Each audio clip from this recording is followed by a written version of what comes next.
Et pour parler de cette occasion, tel l'anniversaire du prophète Mohammed, nous avons le plaisir d'accueillir au bout du fil Dr Sami Mandour. Vous êtes professeur à l'université d'Al Azhar. Bonjour. Bonjour.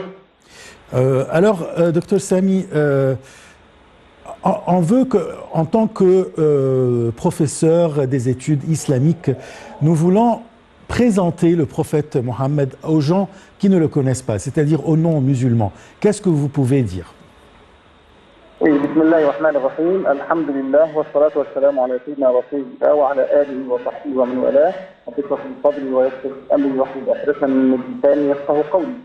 Félicitations à tous les musulmans dans le monde entier à l'occasion de la célébration de la naissance du prophète Mohammed sallallahu alayhi wa sallam. Oui, à cette occasion, nous pouvons dire tout simplement que le message du prophète Mohammed sallallahu alayhi wa sallam est un message universel, un message adressé à tous les humains, à toute l'humanité en général. Dans ce contexte-là, nous pourrions dire que donc le prophète sallallahu alayhi wa sallam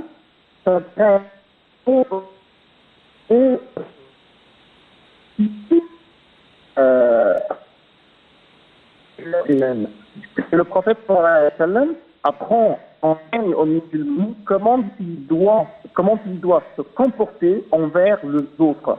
Et quand on dit les autres, c'est les autres en général, c'est-à-dire les musulmans et les non-musulmans à la fois. Donc le musulman doit avoir un bon comportement, avoir une bonne attitude, avoir de belles qualités envers les musulmans et les non-musulmans, c'est-à-dire envers toutes les créatures.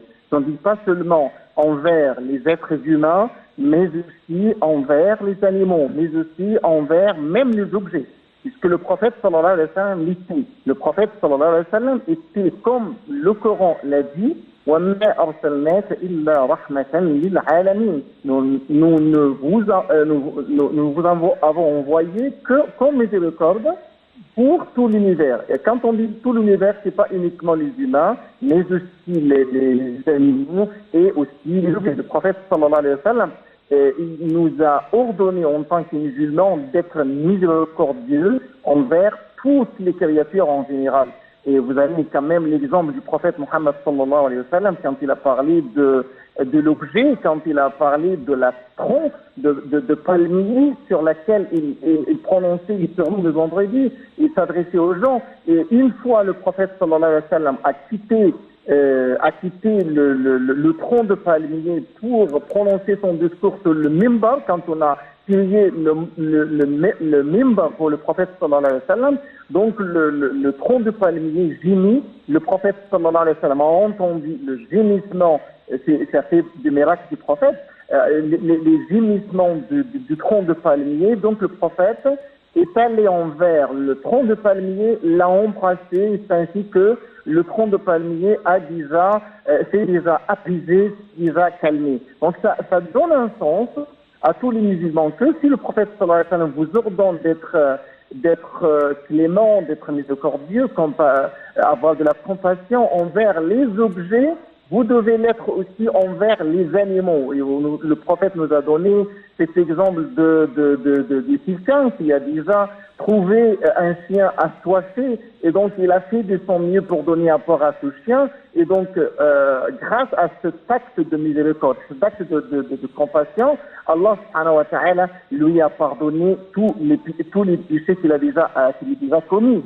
Donc, le prophète nous a ordonné aussi d'être miséricordieux envers les ennemis, pas uniquement envers les amis, mais aussi envers les ennemis. Même au temps de guerre, nous devons, si c'est nécessaire, en cas de défense légitime, nous devons aussi être miséricordieux. Donc, dans tous les cas, le prophète sallallahu alayhi wa sallam a donné l'exemple évident d'être miséricordieux envers les autres. Donc, pour dire enfin, le prophète sallallahu alayhi wa sallam, son message est un message de miséricorde, est un message de paix, est un message de clémence, est un message de modération, est un message de juste milieu. Le prophète sallallahu alayhi wa sallam nous a mis en garde contre toutes sortes de violences, toutes sortes d'extrémisme, toutes sortes d'exagérations, et ainsi de suite. Donc si on a bien pour célébrer la naissance du prophète sallallahu alayhi wa sallam, nous devons, en tant que musulmans,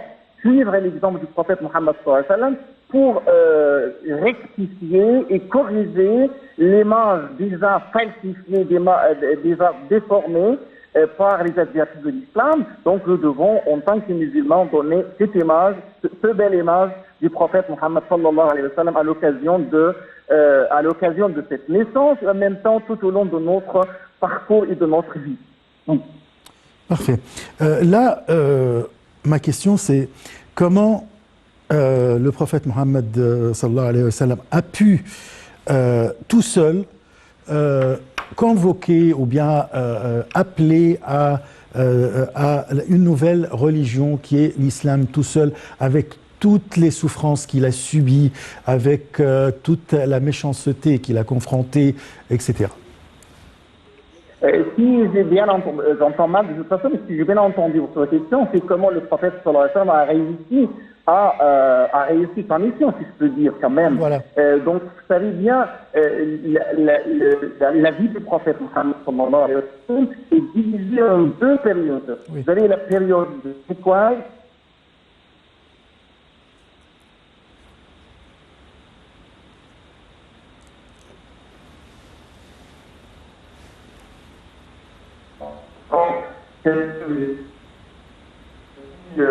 Prévu à l'entour, donc il a fait de son vie pour les appeler à l'islam.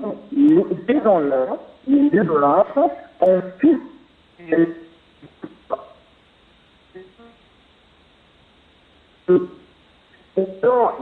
à travers les 13 ans, parce que la période mécoise c'est 13 ans, à travers les 13 ans de la période mécoise, le prophète sallallahu alayhi wa sallam n'a jamais fait de l'enfant de ces gens-là, puisque ce sont les proches parents. Et donc le prophète sallallahu alayhi wa sallam s'est armé de la patience et toujours invité et exhorté ses compagnons à être patients vis-à-vis de ces persécutions. Et même en cas où il y avait de fortes persécutions, donc il a même permis à ses compagnons d'immigrer vers l'Abyssinie, Al-Habasha, parce qu'il y avait déjà un roi chrétien, et c'est quand même le point de départ des relations entre l'islam et les chrétiens. Vous savez bien, ça nous montre bien que les relations entre l'islam et le christianisme est déjà ancienne, parce que ça remonte déjà au premier jour de l'islam, comme on le dit.